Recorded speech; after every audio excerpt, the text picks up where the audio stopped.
झारखंड की बेटी कनिका अनब ने यूपीएससी के आईएफएस में नंबर 1 रैंक लाकर झारखंड ही नहीं पूरे देश का नाम रोशन किया है। हमारे साथ मौजूद है, इनसे हम सीधे जानने की कोशिश करेंगे कि इनके सफलता के पीछे की कहानी क्या कुछ है और क्या कुछ कहना चाहेंगे। सफलता की कहानी तो क्या, ये 3rd अटैम्प्ट था मेरा ओवरऑल और पिछले 2 अटैम्प्ट्स में सक्सेस नहीं मिला था और इस बार भी सिविल सर्विसेज का रिज़ल्ट अभी आया था पिछले 1 महीने पहले ही, बट वहाँ पर नहीं हुआ। बट थैंकफुली यहाँ पर रिज़ल्ट अच्छा रहा। तो अभी बस आई एम ग्लैड कि इतना 4 साल हो गए मुझे प्रिपेयर करते हुए। 2021 में मैंने प्रिपरेशन शुरू की थी, तो अभी बस थोड़ा एक सेंस ऑफ रिलीफ है कि कुछ अच्छा हुआ है, तो यही है। देश भर में पहला रैंक आना कोई छोटी मोटी बात तो होती नहीं है, फिर भी इस सफलता के पीछे किनको श्रेय देना चाहेंगे आप? सफलता का श्रेय तो मेरे पेरेंट्स को जाता है सबसे पहले। आई थिंक मेरे पेरेंट्स ने हमेशा मुझे काफ़ी सपोर्ट किया है, काफ़ी इंकरेज किया है पढ़ाई एकेडमिक फील्ड में अच्छा करने को, एक्सेल करने को। सो उनका सबसे पहले क्रेडिट जाता है। और ऑफ कोर्स और भी फैमिली मेम्बर्स, मेरे मामा, उन्होंने भी काफ़ी हेल्प किया, मेरे फ्रेंड्स काफ़ी, उन्होंने भी बहुत इंकरेज किया। तो ये सब लोगों का आई थिंक कंबाइंड अच्छा गुड विशेस और उनके सपोर्ट की वजह से। कनिका, शुरुआती पढ़ाई कहाँ से रहा, क्या कुछ बैकग्राउंड है, थोड़ा जानना चाहेंगे? शुरुआती मैंने क्लास 1 से लेके 10 तक सेक्रेड हार्ट स्कूल से ही पढ़ाई की है रांची में, और फिर 11th-12th मेरा JVM शामली से था। फिर मैं ग्रेजुएशन के लिए दिल्ली चली गई। मेरा ग्रेजुएशन ज़ूलॉजी में था मिरांडा हाउस से, दिल्ली यूनिवर्सिटी, और पोस्ट ग्रेजुएशन मैंने JNU से किया बायोटेक्नोलॉजी में। फिर मैंने थोड़े टाइम के लिए PhD भी ज्वाइन किया था, फिर वही मैंने PhD छोड़कर उसके बाद फिर ये प्रिपरेशन शुरू किया 2021 में। क्या लग रहा है, जो PhD जब छोड़े और ये प्रिपरेशन जब शुरू किए तो आज सफलता मिली है, तो क्या कुछ कहना चाहें? अभी सफलता मिली है तो अच्छा लग रहा है, बट जब जब कुछ नहीं हो रहा था, बार बार फेल हो रही थी, तब लगता था कि पता नहीं सही किया नहीं किया। वहाँ पर अच्छा खासा अच्छा लैब था मेरा, सब कुछ था, तो फिर वो है। बट अब नाउ आई कैन से कि चलिए ठीक डिसीजन रहा मेरे साथ। और लोगों को क्या कहना चाहेंगे जो इस क्षेत्र में तैयारी कर रहे हैं?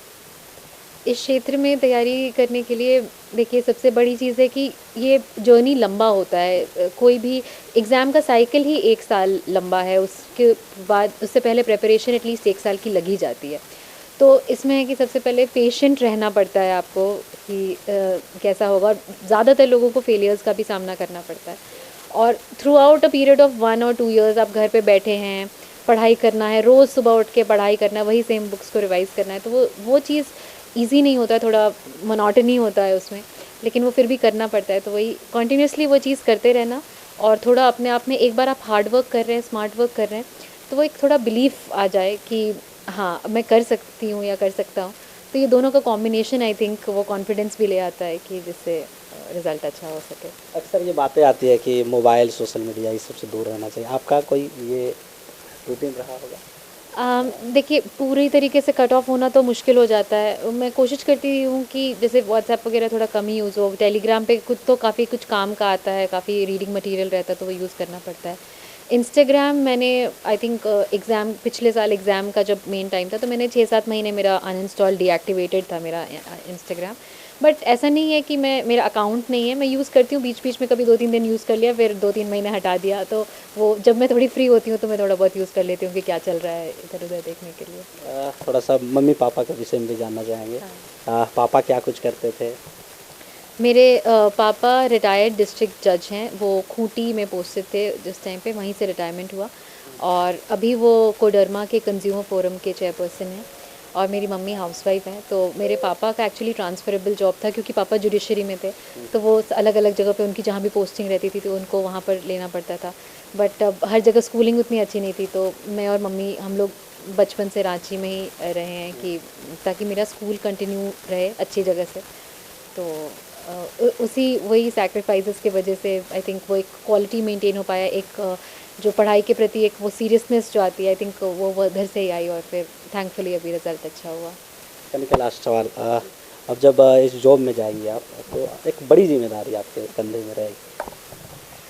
ऑफ कोर्स ये कोई भी, आई थिंक आप पब्लिक सर्विस की कोई भी जॉब लेते हैं तो इट इज़ मतलब शुरू में ये सब कुछ है कि आपको अटेंशन मिलता है ये वो, बट ये सब एक टेम्प्रेरी पीरियड ऑफ टाइम के लिए। इवेंचुअली सबसे बड़ा जो चीज़ होता है वो यही है कि आप किस तरीके से आप सर्विस कर सकें, किस तरीके से आप सोसाइटी को का कुछ इम्प्रूवमेंट करने में हेल्प कर सकें।